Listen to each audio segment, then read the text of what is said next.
ఏదైతే ఈ కూటమి ప్రభుత్వం వచ్చిన తర్వాత స్వతంత్రం వచ్చిన తర్వాత ఎన్నడూ లేని విధంగా ఈ రాష్ట్రంలో అరెస్టులు చూస్తూ ఉన్నాం.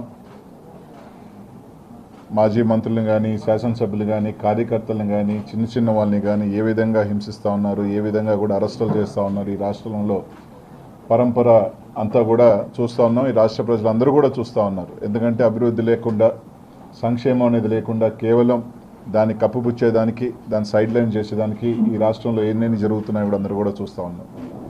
అందులో భాగంగానే మన జిల్లాలో కూడా మాజీ మంత్రివర్యులు వైఎస్ఆర్ కాంగ్రెస్ పార్టీ అధ్యక్షులు కాకాని గోవర్ధన్ రెడ్డి గారి మీద 2 నెలల క్రితం కేసు కట్టడం జరిగింది. అందులో భాగంగానే ఏ రోజు కూడా మైన్ ప్రాంతానికి వెళ్ళని వ్యక్తి, అక్కడ ఎప్పుడు కూడా లేని వ్యక్తి ఒక అక్రమ కేసు పెట్టడం, దానికి సంబంధించి దాంట్లో మళ్ళీ అనేక కోణాలలో ఎస్సీ ఎస్టీ కేసులు పెట్టడం, అన్నీ కూడా కేసులు పెట్టడం అంతా కూడా చూసాం. కానీ ఖచ్చితంగా ఒక అక్రమ కేసు పెట్టినప్పుడు, ఒక తప్పు కేసు పెట్టినప్పుడు ప్రతి ఒక్క పౌరుడికి కూడా దాన్ని ఖచ్చితంగా కోర్టులో ఛాలెంజ్ చేసే రైట్ ఉంటుంది. అది అందులో భాగంగానే ఏదైతే జిల్లా అధ్యక్షుల వారు కానీ కోర్టుని ఆశ్రయించడం జరిగింది. ముందస్తు బెయిల్ కోసం కూడా ఆశ్రయించడం జరిగింది. అందులో భాగంగా కోర్టు సెలవులు రావటం, కొద్దిగా హైకోర్టులో కూడా కొంచెం పెండింగ్ ఉండటం, అందులో భాగంగానే ఈరోజు మీ మీడియా ముఖంగా అందరిగల గోవర్ధన్ రెడ్డి గారిని అరెస్ట్ చేశారని చెప్పి కూడా అని వింటా ఉన్నాం. అదే కొంత అధికారులు కూడా, ప్రెస్లో కూడా కొంత పోలీస్ అధికారులతో మాట్లాడితే కూడా అరెస్ట్ చేశామని చెప్పి చెప్పడం కూడా జరుగుతుంది.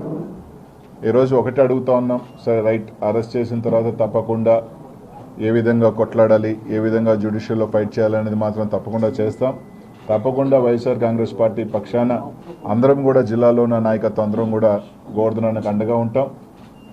ప్రతి ఒక్కరూ కూడా వైఎస్ఆర్ కాంగ్రెస్ పార్టీలో ఒక కుటుంబంలాగా ప్రతి ఒక్కరు కూడా కలిసిమెలిసి ఏదైతే జరుగుతున్న వాటి మీద కలిసికట్టుగానే మేము ఇచ్చేస్తాం. తప్పకుండా ఏదైతే కోర్సు ఉందో అరెస్ట్ చేసిన తర్వాత కొద్దిగా పోలీస్ వ్యవస్థ కానీ, ఎందుకంటే ఒక జిల్లా మంత్రి గారిని అరెస్ట్ చేసిన తర్వాత వచ్చి ఎప్పుడు అరెస్ట్ చేసాం, లేదు మేము పలానా టైం పెడతాం అని తొందరగా బయటకు వచ్చి వాళ్ళకు బులెటిన్ రిలీజ్ చేస్తే బాగుంటుంది. అలా కాకుండా తీసుకొచ్చి ఇప్పటికీ కూడా ప్రెస్ వాళ్ళకి కానీ ఎక్కడ కూడా ఇంకా కూడా ఒక అఫీషియల్ ఇన్ఫర్మేషన్ ఇవ్వకుండా పలానా దగ్గర రకరకాల డీటీసీలో తీసుకొచ్చారు, డీటీసీలో పెట్టారనో లేదని రకరకాలు వింటా ఉన్నాం. అలా కాకుండా ఖచ్చితంగా ఇమీడియట్గా ఎస్పీ గారు తీసుకొచ్చిన తర్వాత వాళ్ళకి సంబంధించిన ఏదైతే పోలీస్ స్టేషన్లో కేసు ఉందా ఏదో ఒకటి తొందరగా దాన్ని ఇమీడియట్గా చెప్పాల్సిన బాధ్యత కూడా ఇక్కడున్న పోలీస్ యంత్రాంగం అంతా మీద కూడా ఉందని చెప్పిన అందరం కూడా ఉంటూ ఒకటైతే చెప్తా ఉన్నాం, ఇట్లా కేసులు పెట్టి వైఎస్ఆర్ కాంగ్రెస్ పార్టీ క్యాడర్ని కానీ, నాయకులు కానీ ఎవరు కూడా మనోధైర్యం తగ్గించలేరు. మేము అందరం కూడా కలిసిగానే ఉంటాం.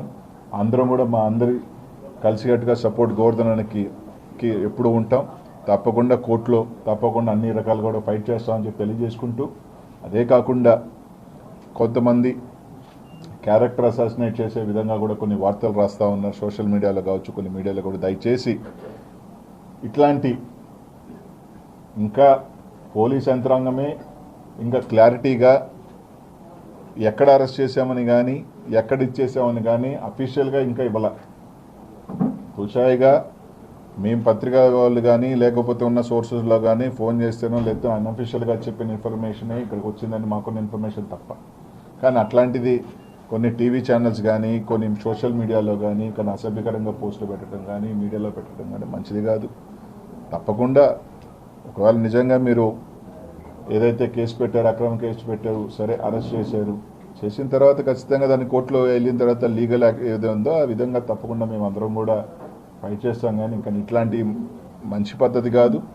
ఒక వ్యక్తిగతంగా చేయటం కూడా ఎవరికి కూడా మంచిది కాదు. ప్రతి ఒక్కరికి కూడా కుటుంబాలు ఉంటాయి, ఫ్యామిలీస్ ఉంటాయి. దయచేసి అట్లాంటి ఎవరు కూడా ఇట్లాంటి చీట్కి దిగద్దని మాత్రం తెలియజేసుకుంటూ, తప్పకుండా పోలీసుని ఎస్పీ గారిని కూడా కోరుతా ఉన్నాం, మీరు తీసుకొచ్చితే ఎప్పుడు తీసుకొచ్చారు, లేదు ఎప్పుడు ప్రొడ్యూస్ చేస్తారు, ఏంటా ఏన్నది ఖచ్చితంగా ఒక బులెటిన్ రిలీజ్ చేయాల్సిన బాధ్యత మీ అందరి మీద ఉంది. ఎందుకంటే మాకున్న ఇన్ఫర్మేషన్ మీరు అరెస్ట్ చేస్తున్నారు అని, అరెస్ట్ చేసి డీటీసీ తీసుకొచ్చారు అన్నది మా అందరికీ కూడా ఇన్ఫర్మేషన్ ఉంది. కాబట్టి ఖచ్చితంగా దాన్ని చెప్పాల్సింది ఇదిగా మేము కోరుతా ఉన్నాం. తప్పకుండా రైట్, మీరు అరెస్ట్ చేశారు, తప్పకుండా దానికి సంబంధించి మేము అందరం కూడా లీగల్ యాక్షన్, లీగల్గా దాన్ని ఖచ్చితంగా కూడా ఫైట్ చేస్తాం. తప్పకుండా ఒకటైతే గుర్తుపెట్టుకొని అందరం కూడా చెప్తా ఉన్నాం, కేసుల వల్ల లేకపోతే పార్టీని డిమోరల్ చేస్తాము అంటే మాత్రం ఏదేమీ కాదు. ఇంకా కూడా రాటు తేలి ముందుకు వస్తారే తప్ప ఇంకా కూడా దీనికి ఎవరు కూడా భయపడరు, జంకరని చెప్పి అందరం కూడా ఒక్క తాటి మీద వైఎస్ఆర్ కాంగ్రెస్ పార్టీ కూడా అందరూ ఒక్క తాటి మీదుగా మేము అందరం కూడా అండగా ఉంటామని చెప్పి తెలియజేస్తున్నాం.